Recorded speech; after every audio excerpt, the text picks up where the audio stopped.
Join the Our Game Supporters Club at Patreon for €5 per month to get audio podcasts of the Hurling and Football Show and much more exclusive material. A point here from Pádraig Gill. Now, we did want to come to this, and it was a situation with a couple of the Kilkenny legends and their careers. And Richie Hogan has been treated terribly the last few years, says Pádraig Gill.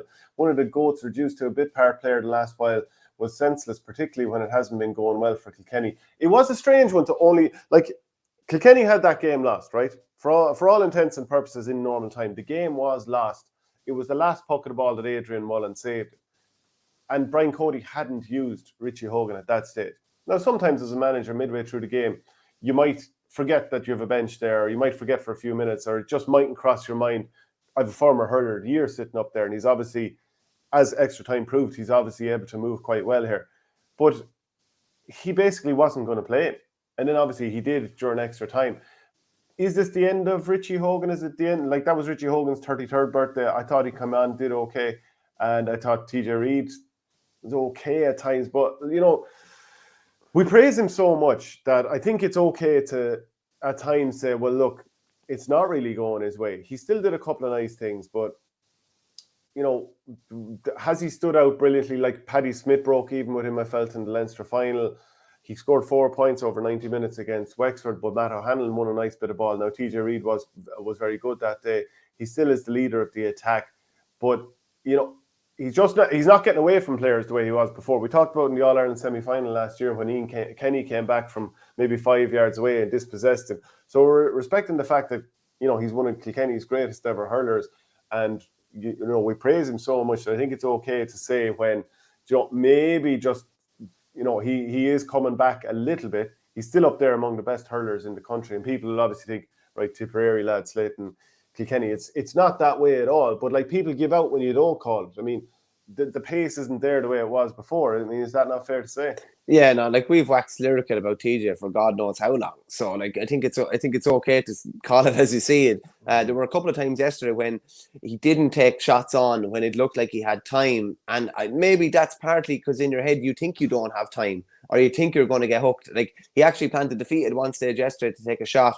I can't remember who got back. I think it could have been Robbie O'Flynn. It ended up in a free, because TJ kind of sensed it or whatever. But he definitely, this year probably wasn't at the levels of previous years. And, at this stage, it's very doubtful whether you're going to be able to get back to those levels. You're not 25 or 26, where you had a bad season and you can bounce back and you're still in your physical peak. He's still a phenomenal player, but the same kind of pace or power probably isn't there. On the Richie Hogan point, there's a caveat that comes with Richie Hogan that we just don't know. That we just don't know what's been going on in training. That we don't know, whether he's been flying in training. We don't know. We didn't know he had a medial knee ligament injury going into the 2019 All-Ireland final. We just didn't know until he came out with a strapping and said it after.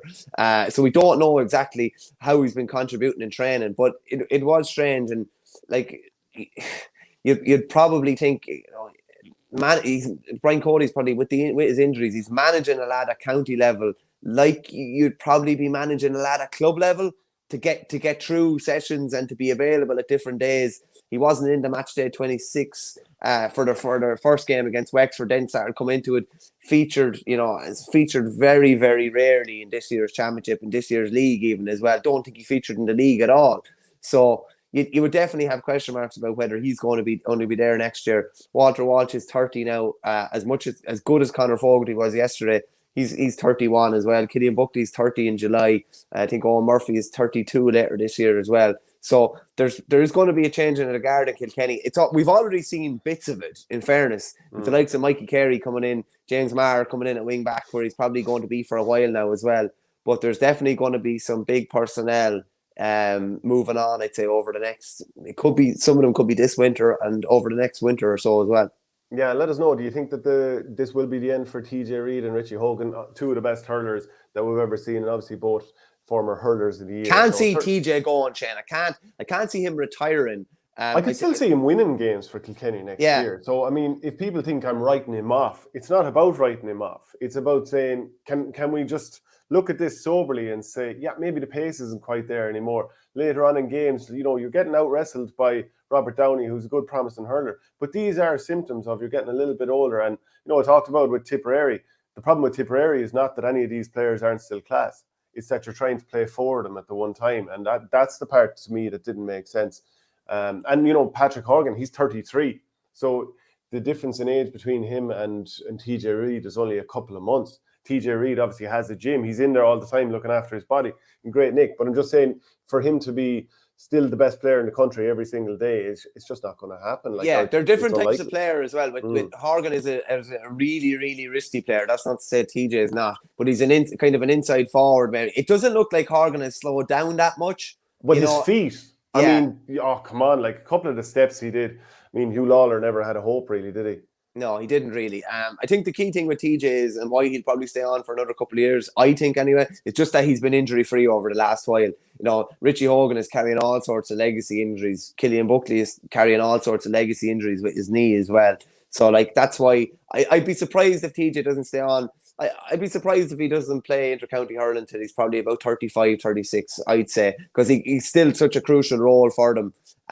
Whereas the other guys have become kind of bit part players at this stage.